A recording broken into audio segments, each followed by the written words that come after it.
Glória a Deus. O tema de hoje, que nós vamos estar falando um pouco, é sobre a identidade. A identidade do remanescente. E se eu fosse para fazer uma pergunta para vocês responderem, qual seria a identidade do remanescente? De todo o conhecimento que você tem da palavra de Deus, do conhecimento que você tem do livro do Apocalipse, que eu sei que você tem, o que você destacaria como a identidade do remanescente? Quando foi me feita essa pergunta, eu fui tentado aí no verso 12, Apocalipse 14, verso 12, que é um texto muito conhecido para a gente, né? Apocalipse 14, verso 12, que diz o seguinte: aqui está o quê? A perseverança dos santos, os que guardam e têm a fé em Jesus. E se você pensou como eu a princípio, você também não está errado, tá bom? Porque quando a gente vai analisar todo o capítulo 14 do livro do Apocalipse, ali nós encontramos de fato a identidade do remanescente. Mas eu gostaria de trazer um enfoque um pouco, não muito tradicional, pode-se dizer assim, sobre essa identidade do remanescente. E nisso a gente vai falar sobre 3 verdades sobre o remanescente: o centro, a razão e o propósito. Então, praticamente hoje nós vamos nos dedicar aí a tentar um pouco compreender essas 3 verdades sobre o remanescente: o centro, a razão e o propósito. E por isso eu convido você aí a acompanhar comigo na leitura. Eu acredito que sua Bíblia já está aberta em Apocalipse 14. Você que está nos acompanhando de casa também não pode, né? Estudar a Bíblia, inclusive o livro do Apocalipse tem Bíblia, né? Então, pega lá a sua Bíblia, abre lá em Apocalipse 14 e nós vamos ler os versos de 1 a 5. Que geralmente quando a gente estuda o livro de Apocalipse, verso 14, a gente pula essa parte, né? A gente vai lá para a tríplice mensagem angélica, né? A partir do verso 6. Mas hoje a gente vai fazer diferente. A gente vai ler do verso 1 ao verso 5. Tá bom? Encontraram aí? Maravilha. Então vamos lá, acompanhem comigo. Olhei e eis o Cordeiro em pé sobre o monte Sião. E com ele 144.000, tendo na fonte escrito o seu nome e o nome de seu pai. Verso 2. Ouvi uma voz do céu como voz de muitas águas, como voz de grande trovão. Também a voz que ouvi era como de arpistas, quando tange a sua harpa.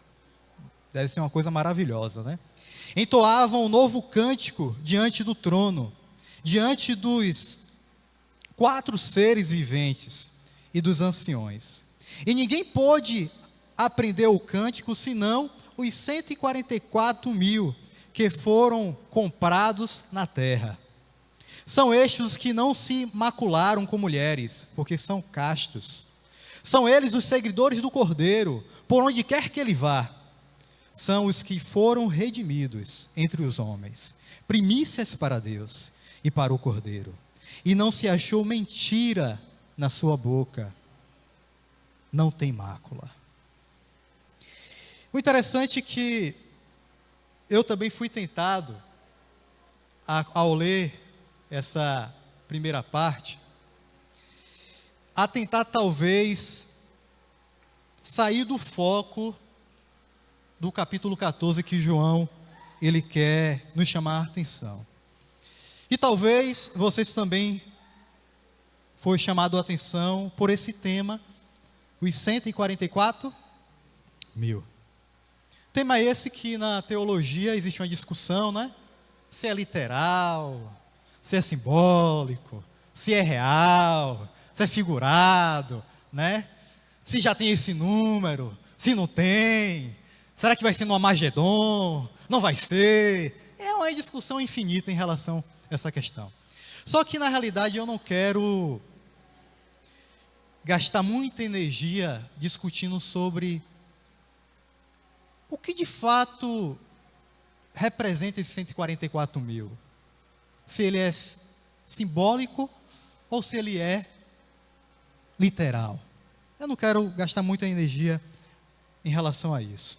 Mas o que eu posso dizer para vocês é que existe uma comparação de que os 144 mil é uma referência também a uma grande multidão. E por que eu estou dizendo isso? Se você acompanhar comigo aí, por gentileza, vá no capítulo 7 do livro do Apocalipse, você vai entender o que eu estou dizendo. No capítulo 7, se eu não me engano, é a primeira vez onde aparece no Apocalipse a referência aos 144 mil. E nós vamos reparar aqui 2 versos em especiais. O primeiro vai ser o verso 4. Acompanhe comigo na leitura. Apocalipse, capítulo 7, verso 4.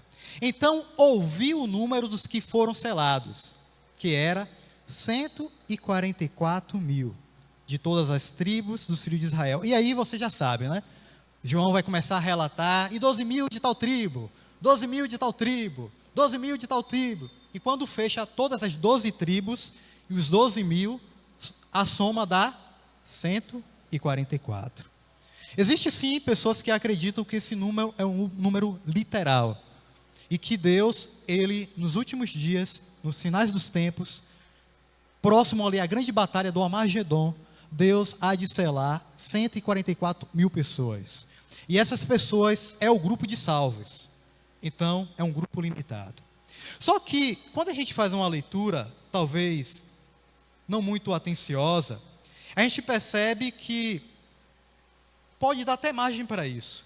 Mas você percebe que João, primeiro, ele não vê, ele ouviu. Novamente, o verso 4. Então, ouvi o número, foram selados os 144 mil. Eu acredito que vocês sabem que o livro do Apocalipse, ele não pode ser compreendido da forma como se lê, da forma literal. Porque o livro do Apocalipse é um livro simbólico. E para você compreender, você precisa entender os símbolos nele. Para você ter uma noção, o percentual de simbolismo no livro do Apocalipse, você chega a ultrapassar mais de 90%. Então, é um livro inteiramente simbólico. E essa é uma característica de um livro profético. Você não pode tentar compreender um livro profético como você lê um livro como o livro de Reis, né? Como um livro, quem sabe, de Samuel, talvez como um livro de Crônicas, livro de Mateus, Marcos, Lucas, João. Os livros proféticos, eles têm essa característica de se apresentar através de símbolos, transmitir a sua verdade através de símbolos. E aqui está um dos símbolos, 144 mil. E por que, Alex, você disse que os 144 mil se compara a uma multidão? Porque quando você avança agora para o verso 9, no mesmo capítulo 7, no verso 9, olha o que João diz agora sobre esses selados. Depois destas coisas, vi, agora ele vê, vi e eis que grande multidão que ninguém podia enumerar, de todas as nações, tribos, povos, línguas, em pé diante do trono e diante do Cordeiro, vestido de vestiduras brancas, com palmas nas mãos. Ao verso 10 ele fala: e clamavam em grande voz, dizendo: ao nosso Deus, que se assenta no trono, e ao Cordeiro, pertence a salvação. Perceba que a princípio João, ele ouve o número, mas depois que ele se volta na visão, ele vê. E agora nas suas vistas, na visão, ele percebe que não está limitado às 12 tribos de Israel. Veja que ele dá um enfoque interessante de que todas as nações, tribos, povos e línguas. Então, para morrer esse assunto, os 144 mil é uma grande multidão. é uma grande multidão. E o objetivo nosso hoje é cada vez mais fazer parte dessa grande multidão, do povo selado de Deus. Então, os 144 mil é uma grande multidão, tá bom? E agora nós vamos ver sobre essa questão do centro, que é o nosso primeiro ponto. Lembra? As 3 verdades sobre o remanescente: centro, razão e propósito. Vamos ver o primeiro, o centro. Qual é o centro dessa verdade do remanescente? Muitas vezes, quando nós estudamos o livro do Apocalipse, nós cometemos muitos erros, talvez por conta de a gente acabar dando ênfase em algumas coisas que são importantes, mas que não é de fato o principal. E por que eu estou falando isso? Geralmente, quando se fala no livro do Apocalipse, a gente lembra muito de besta, né? Dragão. A gente lembra muito de chifre, de estrela, de igreja, trombeta, praga, né? Batalha, Magedon, inferno, né? Dragão. Muitas vezes isso rouba a nossa atenção.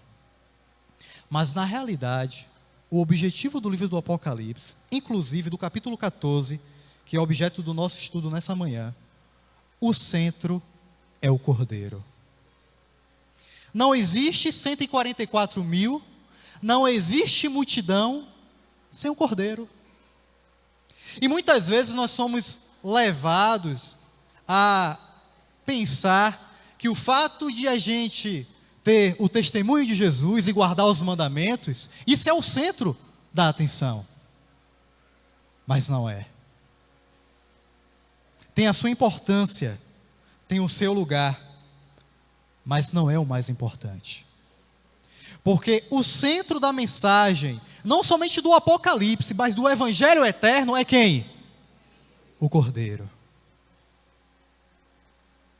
O Cordeiro. Mas por que o Cordeiro é o centro? Porque sem Ele, nada existe. Porque todas as coisas foram criadas por Ele e para Ele.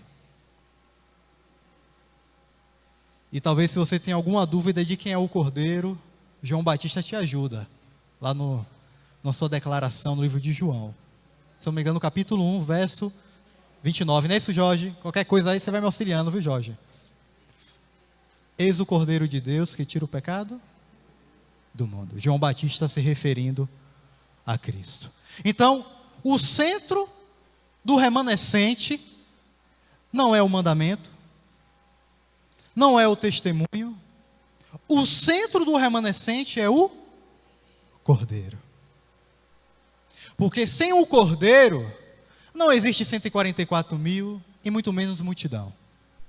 Então, o centro do remanescente é o Cordeiro.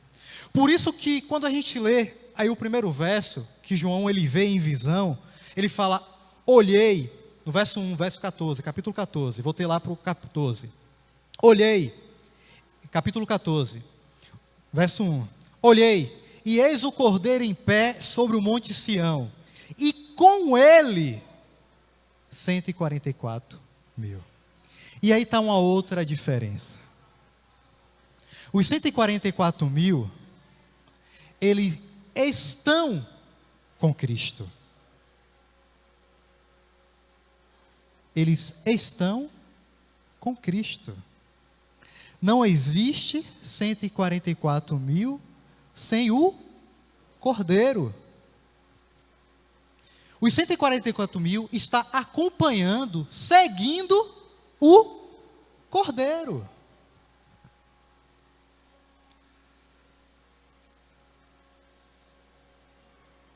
E os 144 mil é apresentado como as primícias do Cordeiro.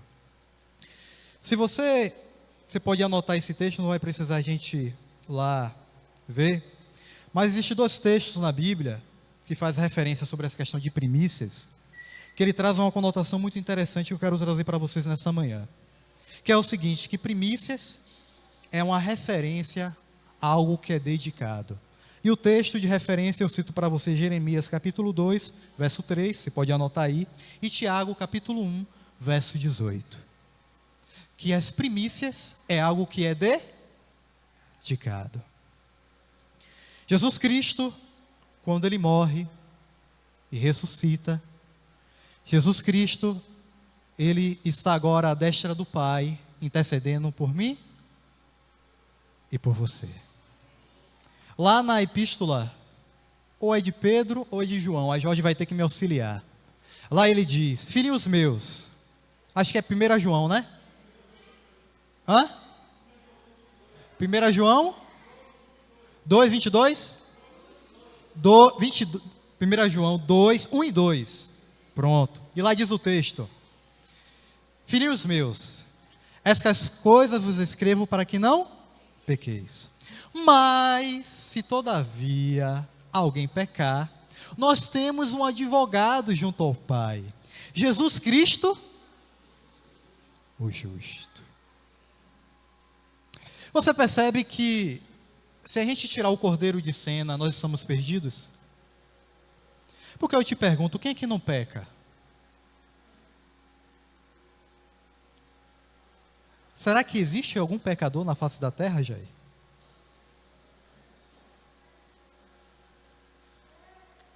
O salmista diz que já na barriga da mãe, ele já estava perdido, estava já em iniquidade.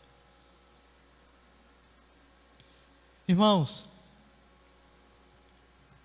um dos maiores problemas hoje no mundo evangélico é ter tirado o cordeiro do centro. Ter buscado colocar coisas que não é o cordeiro. E por isso, as pessoas vivem confusas, tristes e sem esperança. Porque quando elas começam a olhar para elas, aí eu vou parafrasear Bullion. Elas percebem que não tem como se salvar. Porque, irmãos, vamos ser sinceros. Você se conhece. Você se conhece. Quantas e quantas vezes você prometeu a Deus que não ia fazer determinada coisa e você acaba fazendo?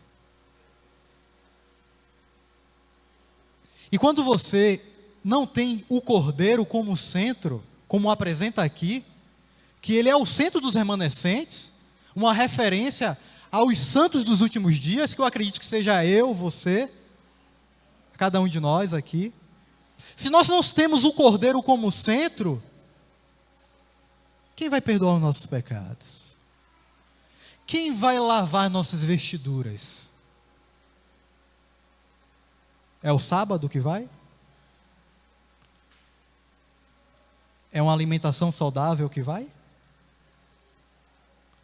É o fato de você, durante a semana, não disse nenhuma mentira? É isso que vai lavar suas vestes? Irmãos, nós somos muitas vezes inclinados a imaginar que o que nós fazemos vai ser o suficiente para nos salvar, e não vai ser. Porque o objeto de culto, de salvação, é o Cordeiro.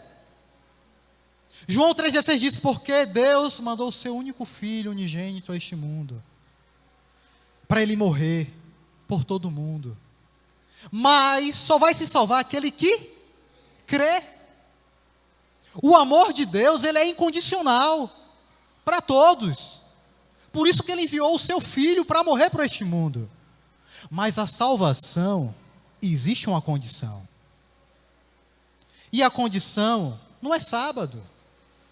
A condição não é uma alimentação saudável. A condição não é você guardar os mandamentos. A condição é Cristo. Cristo. Cristo, o Cordeiro. Por isso que cada um de nós Jesus Cristo está à destra do trono do Pai, oferecendo a mim e a você como primícias ao trono de Deus. Ele está advogando as nossas causas perante o trono. Ele está nos defendendo perante o nosso acusador.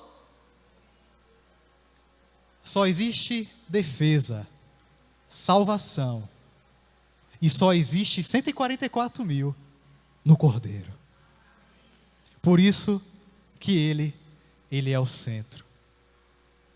E qual seria a razão da verdade do remanescente?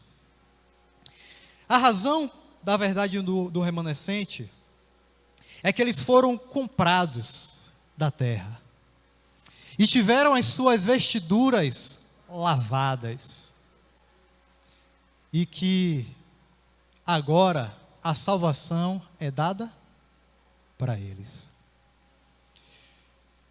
A razão dos remanescentes na profecia bíblica é que eles reconhecem quem eles são. Ele sabe quem ele é. Lembra lá da carta à Laodiceia? Eu conheço você. Eu sei quem você é. Você pode até achar que está vestido, pode achar que está enxergando, pode achar que está abastado, rico, mas eu sei quem você é.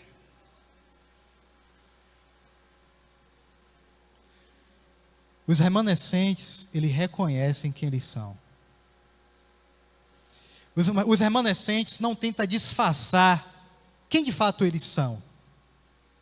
Eles têm a plena consciência de que eles são pecadores, de natureza caída. E por conta disso, o destino para isso é a morte. E morte eterna. Os 144 mil, os remanescentes, eles têm a plena consciência quem eles são, de que eles não são melhores que ninguém. E aí a gente pode cair em um terrível pecado. E quando eu falo nós, eu me refiro a eu e você que somos adventistas do sétimo dia. Porque quando eu disse, quando a gente pergunta como identificar o remanescente, a gente de cara muitas vezes vai lá em Apocalipse 14, verso 10. Os que guardam os mandamentos, e tem o testemunho, aí vai em Apocalipse 19, 10, né, Jorge? E o testemunho de Jesus é o quê?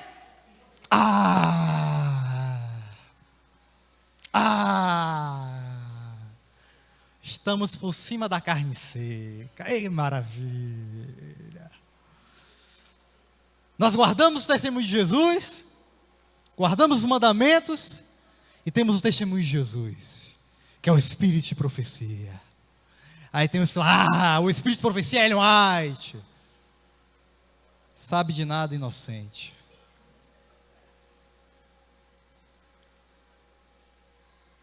Sabe de nada, inocente.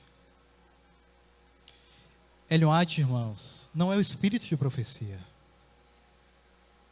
Se você achou que Apocalipse estava falando de Ellen White, tá não.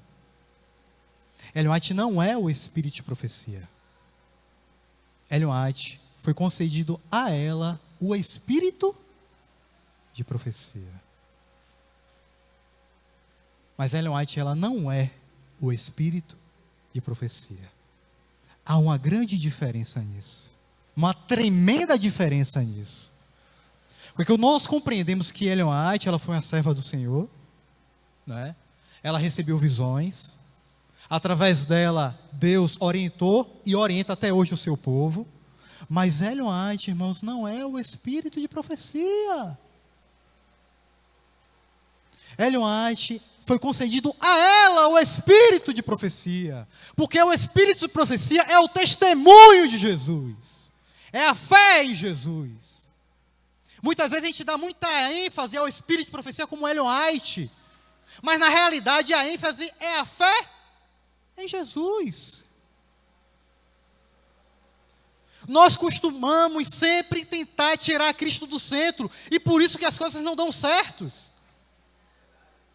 É por isso que nós vivamos desanimados, tristes, decepcionados. Qualquer coisa, não vou mais para a igreja. Qualquer coisa, não, que o pastor pregue, ele é pago para isso. Por quê, irmãos? Porque o Cordeiro não é o centro em nossas vidas. Outras coisas, boas, sim, são coisas boas, mas está no lugar indevido. Existe uma canção dos Arautos do Rei que diz: se Cristo não for o primeiro, não é mais nada.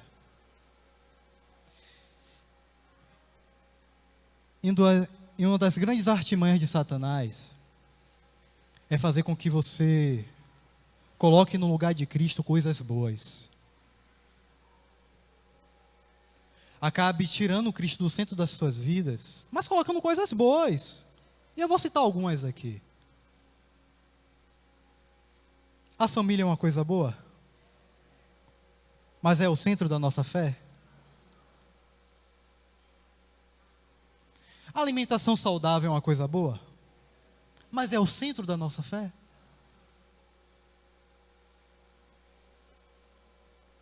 O trabalho é uma coisa boa?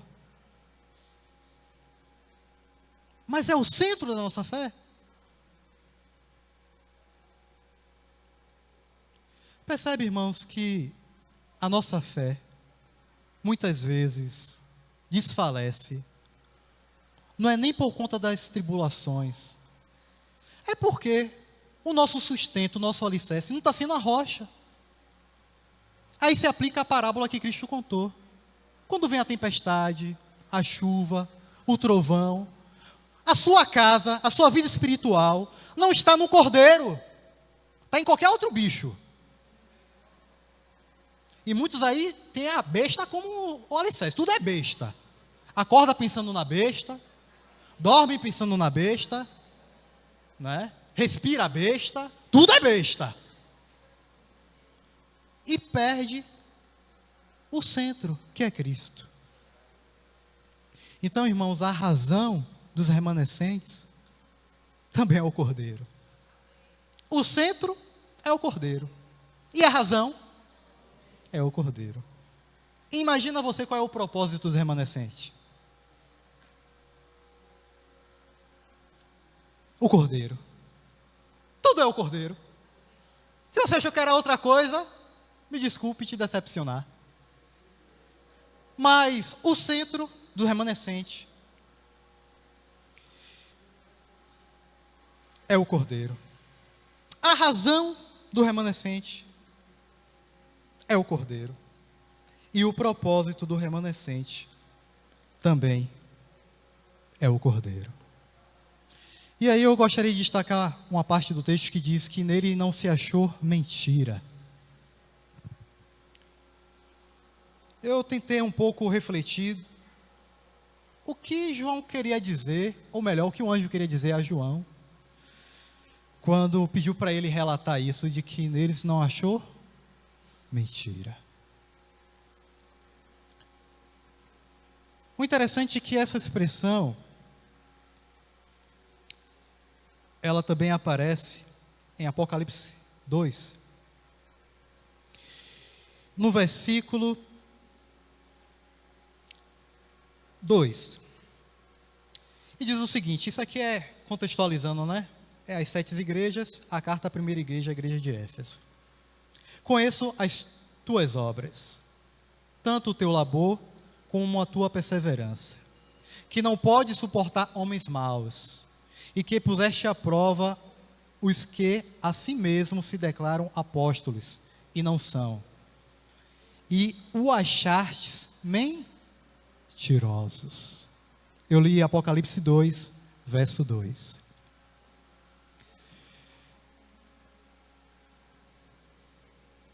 Uma das críticas feitas à igreja de Éfeso é que eles haviam abandonado o primeiro amor. Mas Deus, Ele faz um elogio à igreja de Éfeso. E o elogio feito à igreja de Éfeso é que eles conseguiam identificar aqueles que diziam que eram, mas não eram.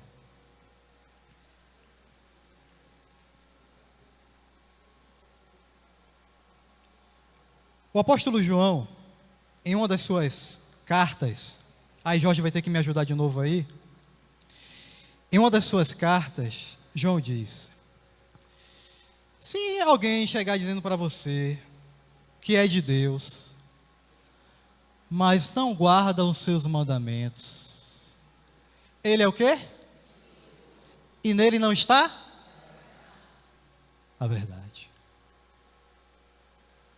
Jesus Cristo, outra vez lá nos evangelhos, ele diz o seguinte: nem todo aquele que me diz Senhor, Senhor, entrará no reino dos céus, mas sim aqueles que fazem a minha vontade. E aí eu preciso dizer para você o seguinte: o remanescente, ele tem a sua vida transformada pelo Cordeiro. E o que caracteriza o Cordeiro é o amor. Se o amor caracteriza o Cordeiro, o amor tem que estar presente no remanescente. Se o amor não está presente naquele que se diz remanescente, ele não é remanescente. Certa vez Jesus Cristo ele diz o seguinte: olha, vão identificar vocês quando vocês amarem uns aos outros. E talvez, irmãos, esse seja o nosso maior desafio. Muitas vezes a gente acha que mudar a alimentação é um grande desafio. Às vezes a gente acha que guardar o sábado, que é um dos mandamentos esquecidos, e de fato é, né? A gente acha que esse é um dos grandes desafios. Mas não é. O grande desafio dos remanescentes é permanecer no amor de Deus. E não é simplesmente no amor no sentido vertical, só para cima, né? Não, se eu estou com Deus, que o resto, estou com Deus, que o resto, estou indo para a igreja, que o resto, eu estou lendo a minha Bíblia, que o resto, não sabendo que o resto é uma referência ao remanescente. Você que não sabe, resto é uma outra palavra para o remanescente. Irmãos, Cristo já dizia: o que cumpre o mandamento é o amor. O amor para com Ele e o amor para com o próximo. E como tem sido difícil amar o próximo. Em um mundo em que cada dia mais o amor está se esfriando, seja em qualquer lugar, a cada dia há um grande desafio dos remanescentes amar.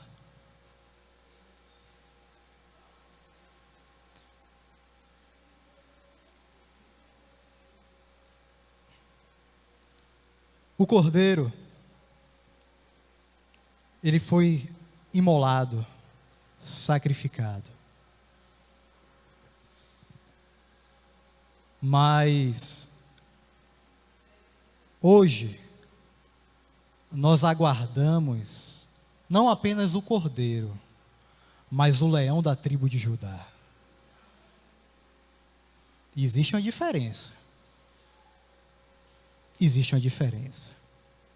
O Cordeiro, ele é identificado com algo muito manso, não é? Tranquilo, um animal, né? Inocente, sujeito a qualquer coisa. Mas o leão não. O leão não. Cristo, ele vai vir como o leão da tribo de Judá. E sabe por que ele vai vir como o leão da tribo de Judá? E depois João vai dar outras nomenclaturas como o Senhor dos Senhores, Rei dos Reis. Sabe por que ele vai vir com essa nomenclatura? Porque na realidade hoje, ele está fazendo um censo para uma guerra. Se você for em Números, deixa eu ver se eu anotei aqui o número, mas você pode anotar aí. Se você for em Números capítulo 31, verso 5, você vai perceber que a partir dali, o povo ele começa a fazer um censo, sempre antes de começar uma guerra. Sempre antes de começar uma guerra, os líderes de Israel chamavam ali os principais cabeças de cada tribo e falavam: olha, vê quantos homens nós temos aí para a batalha, porque a batalha está chegando. A gente tem que saber quantos tem. E quando João é revelado a ele um número, João pegou a ideia de que uma batalha se aproxima. E Cristo está separando o seu exército.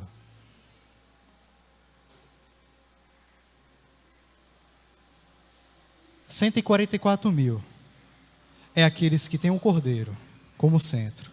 É aqueles que permanecem no amor de Cristo. Porque somente assim eles vão sair vitoriosos na batalha. Por isso, quando você vai às 7 igrejas do Apocalipse, lá tem como uma promessa: ao vencedor, vou te dar isso aqui. Ao vencedor, vou te dar. Ao vencedor. E existe vitória sem batalha? Existe? Não existe. Então, talvez, se eu estou falando para alguém que está desatento, achando que o fato de você seguir a sua rotina, todo dia ali, quem sabe para o trabalho, ou as suas atividades ali na sua casa, vai lá, né? Dorme, acorda, come, levanta, como diz lá no Evangelho, né? Casa e dá-se em casamento, está seguindo o seu percurso, sua vida? Eu quero te dizer que você está no meio de um fogo cruzado.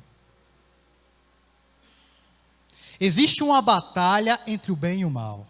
E o Apocalipse deixa isso muito bem claro, e vocês sabem disso. Só que a questão do capítulo 14 é que se você faz parte desse exército, se você tem permitido que o Cordeiro seja o centro da sua vida, se você tem permitido que de fato o Cordeiro seja a razão da sua vida, e se você tem permitido, se o Cordeiro tem sido o seu propósito na sua vida. Nós vamos cantar um louvor que diz que Ele é o centro.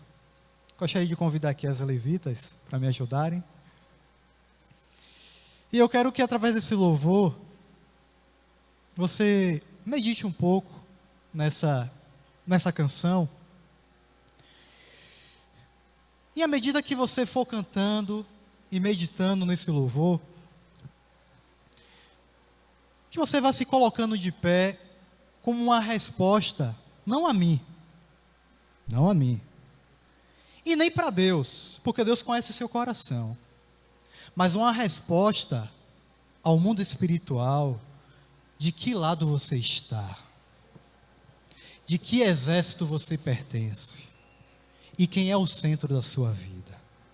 Então, vamos louvar a Isaac, se você já identificou aí, seja o centro de adoradores, e que de fato, este louvor, se a mensagem não conseguiu penetrar onde deveria penetrar, que esse louvor, ele penetre o seu coração.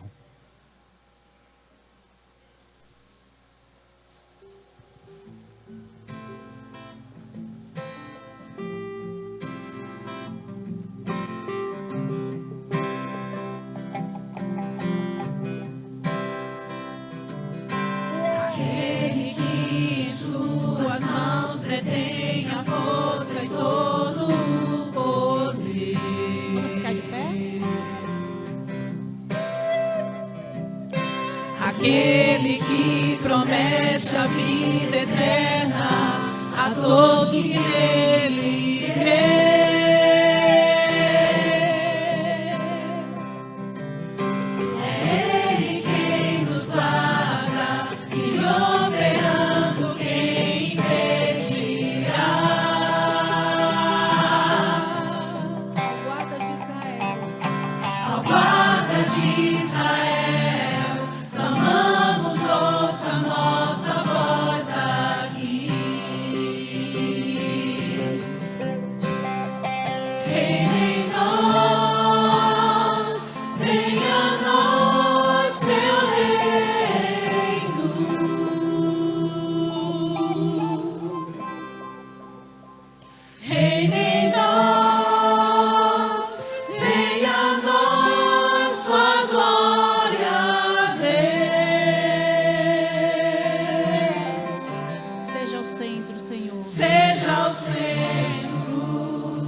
Aquele que em suas mãos detém a força e todo o poder.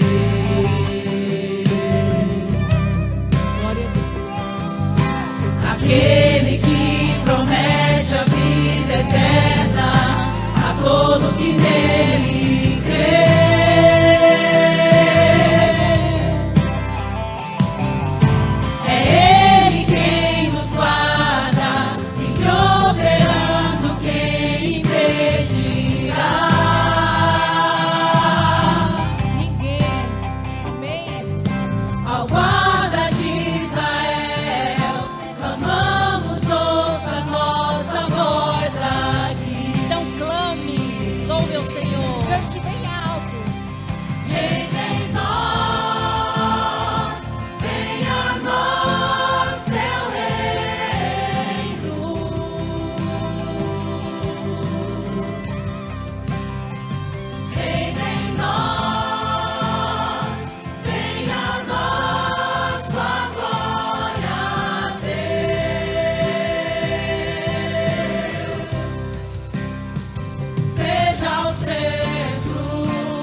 Seja Deus. Amém, Jesus.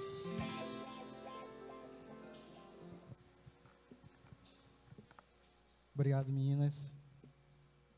Hoje o nosso púlpito, a igreja, ela tem no seu calendário destacando a questão da liberdade religiosa. Hoje nós vivemos em um período onde a gente pode professar a nossa fé de forma livre. Mas o verdadeiro sentido dessa liberdade é escolher o Cordeiro. A palavra de Deus disse: o Filho vos libertar, verdadeiramente sereis livre. Não existe liberdade sem o Cordeiro. Não existe nada sem o Cordeiro. Que Ele venha a ser cada vez mais o nosso centro, o nosso objeto de culto e adoração e obediência. Louvado seja, Senhor, o Teu santo nome. Te agradecemos, Senhor, porque o Senhor cuida de nós. O Senhor não faz nada sem antes revelar os seus propósitos aos teus servos, seus filhos, os profetas.